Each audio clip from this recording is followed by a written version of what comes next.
अस्सलाम वालेकुम and welcome to Rabia Ehsan official. और हम बात करेंगे आज की इस वीडियो में about something very close to my heart and something very unique अगर आप इस कोड को डी कोड कर लें। So this is a fact कि you should remember that the reason why you want something is because your future self already has it. अब ये एक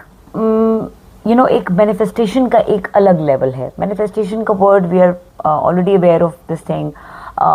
कुछ इस इन द रिसेंट टाइम्स मैंने देखा है कि it has become a very cool statement कि या वेरी कूल टर्म कि मैनिफेस्ट करें और मैनिफेस्ट कर लेंगे तो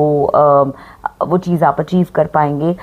एक्चुअली तो ये देखें, this is law of universe. This is believing in too many ideas, too many concepts। और जब आप इसको थोड़ा सा डीप डाउन जाते हैं, ख़ास तौर पे जब आप इसको प्रैक्टिस करते हैं इन योर प्रैक्टिकल लाइफ, तो आपको पता चलता है कि ये वाकई एक ऐसा कोड है जिसकी जो डी कोड करने वाली चाबी है वो आपके अंदर ही मौजूद है, और ये चाबी बहुत सारे तालों को एक साथ खोल देती है। ओके,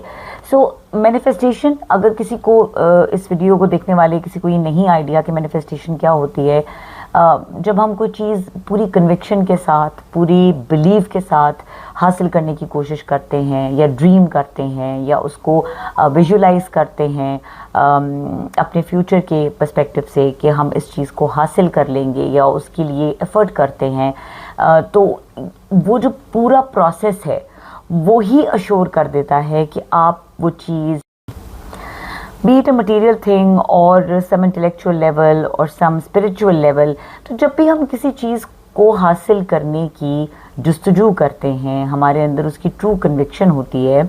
तो वो चीज़ खुद ब खुद हमें अपने रास्ते के ऊपर डाल देती है। और द ग्रेटर डिज़ाइन और the bigger picture is design like this कि वो आपको खुद अगला स्टेप, अगला जो कदम होता है वो उसी चीज़ की तरफ, उसी डायरेक्शन में आपको लेकर जाता है। लेकिन इसमें कन्विक्शन का खालिस होना बहुत ज़रूरी है। अब मौलाना रूमी इसको एक बहुत अलग अंदाज से पेश करते हैं। बात वो यही कर रहे हैं लेकिन बिल्कुल एक अलग तरीके से उन्होंने ये बात की है, जब वो ये कहते हैं कि what you seek is seeking you. So he is D coding another code कि हमारी जो लॉन्गिंग है वो होती ही उस चीज़ के लिए डेवलप है जो एक्चुअली हमें खुद ढूंढ रही होती है, हमें सीख कर रही होती है। ये कितनी अजीब सी बात है। ऐसा हमारी ज़िंदगी में होता है कि हम बहुत सारी चीज़ों को अनअचीवेबल, अनअटेनेबल समझते हैं या हमें लगता है कि ये अनएक्सेसिबल है, ये तो हो ही नहीं सकता। मैं इस लेवल पर जहाँ पर अभी हूँ, अगले 10 साल में किसी और लेवल पर जो मेरा एक ख्वाब ज़रूर हो सकता है, एक फैंटेसी ज़रूर हो सकती है, but I can not live that fantasy. ये जो नहीं वाला वर्ड है या ये जो मेरी कन्विक्शन के अंदर खोट है, मेरे इरादे के अंदर खोट है, यही उस चीज़ को दूर करती है। और बेसिकली ये आइडिया मेरे दिमाग में या लॉन्गिंग मेरे दिमाग में उस चीज़ ने खुद डाली होती है, उस फिनोमेना ने खुद मेरे अंदर इंड्यूस की है, क्योंकि ये एक ग्रेटर जो डिज़ाइन है या जो बिगर पिक्चर है, इसमें जो इसका क्रिएटर है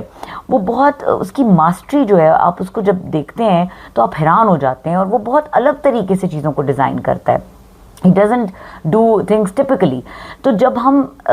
कोई भी इम्पॉसिबल को पॉसिबल करने की कोशिश करते हैं और हमें ये लगता है कि ये चीज़ मैं तो हासिल करना चाहता हूँ या चाहती हूँ, लेकिन ऐसा तो नहीं हो सकता कि ये चीज़ भी मुझे डिज़ायर कर रही हो, बट एक्चुअली ऐसा होता है। आप उसी चीज़ की जुस्तजू में मुब्तला होते हैं जो चीज़ आपकी जुस्तजू रखती है। और इकबाल को भी अगर आप देखें तो a lot of his poetry is surrounding, ये इसी कॉन्सेप्ट के अराउंड घूम रही है, जिसमें वो किसी भी इम्पॉसिबिलिटी को, किसी भी लिमिटेशन को पसंद नहीं करते, और वो हमें यही बार बार हर अपनी पोइट्री में मुस्तकिल एक ही मैसेज हमें देते जा रहे हैं कि आपकी जो एफ़र्ट है वो ऐसी पावर है कि अगर आप दिलो जान से किसी चीज़ को हासिल करने की जुस्तजू शुरू कर दें तो फिर तकदीर भी आपकी मोहताज हो जाती है, और डेस्टिनी भी आपके अगले कदम, आपके अगले इशारे की तरफ देख रही होती है, क्योंकि वो कन्विक्शन, वो खुलूस, वो फेथ जो आपको अल्लाह पर होता है, और वो 100% effort not any less than 100%। वो इतनी प्योर है कि the universe doesn't feel like denying that to you. तो हम जब इस मैनिफेस्टेशन को और जब इस कॉन्सेप्ट को समझते हैं तो हमें ये बात समझ में आती है कि देखें, एक रास्ता हमारे पास बड़ा क्लियर है। किसी भी सक्सेस स्टोरी को आप उठा के देखें, उसमें आपको एक चीज़ बहुत कॉमन नज़र आएगी, और वो ये है कि दैट पर्सन और that individual did not give up on the idea, no matter how difficult it was, no matter how impossible it sounded. और उसने उस चीज़ को हासिल करने के लिए अपनी हर मुमकिन कोशिश की। जब आप कोशिश का एलिमेंट पूरी तरह से डालते हैं उस आइडिया के अंदर, तो फिर कोई वजह नहीं रह जाती कि आप मंजिल पर ना पहुँचें। देखिए, रास्ते तब्दील हो सकते हैं। रास्ता ये भी हो सकता है कि आप एक प्लेन रोड पर जा रहे हैं, बहुत तवील मुसाफत है और आप इस मुसाफत को तय कर रहे हो, और रास्ता ये भी हो सकता है कि आप पहाड़ी इलाकों से जा रहे हैं, कठिन है लेकिन शॉर्टकट है। रास्ता ये भी हो सकता है कि आप दरिया में तैर के जा रहे हैं, या they can be many ways to reach your destination, लेकिन डेस्टिनेशन हतमी है। सोचना ये होता है कि हमारा जो पर्पस ऑफ लाइफ है उसमें हम कितना हिस्सा रखते हैं अपनी ख्वाहिशात को, उन मैनिफेस्टेशंस को पालते हुए या कैरी करते हुए। अगर हम बहुत सेल्फिशली और बहुत एक खुदगर्जी के तौर पे हम चीज़ों को अपने लिए डिज़ाइन करते हैं या सोचते हैं, तो कहीं ना कहीं हमारे खुलूस नीयत में कमी होती है। तो अगर एक ऐसा आइडिया या एक ऐसी चीज़ जिसमें उसको पाने की नीयत के साथ साथ दूसरों को उसमें स्टेक होल्डर बनाने की नीयत भी शामिल हो और लोगों को भी आप बेनिफिशरी बना रहे हो उसमें, तो यकीन करें कि दुनिया का कोई ऐसा फिनोमेना नहीं है, दुनिया का ऐसा कोई आइडिया नहीं है जिसको आप कॉन्कर नहीं कर सकते, तस्खीर नहीं कर सकते। बहुत डीप गुफ्तगू है ये, लेकिन आप अपनी प्रैक्टिकल लाइफ के साथ जब इसको रिलेट करेंगे तो आपको बहुत डिफ़िकल्ट जो टास्क्स हैं उनके लिए वो बहुत अचीवेबल लगने लगेंगे आफ्टर फॉलोइंग दिस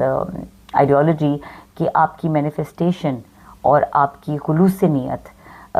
ही वो तरीका है जो आपको आपकी मंजिल तक पहुंचाता है, और आपका फ्यूचर सेल्फ ऑलरेडी उस चीज़ से अवेयर होता है, तभी वो आपको इसकी जस्तजू में मुब्तला करता है। Thank you for watching. अल्लाह हाफ़िज़।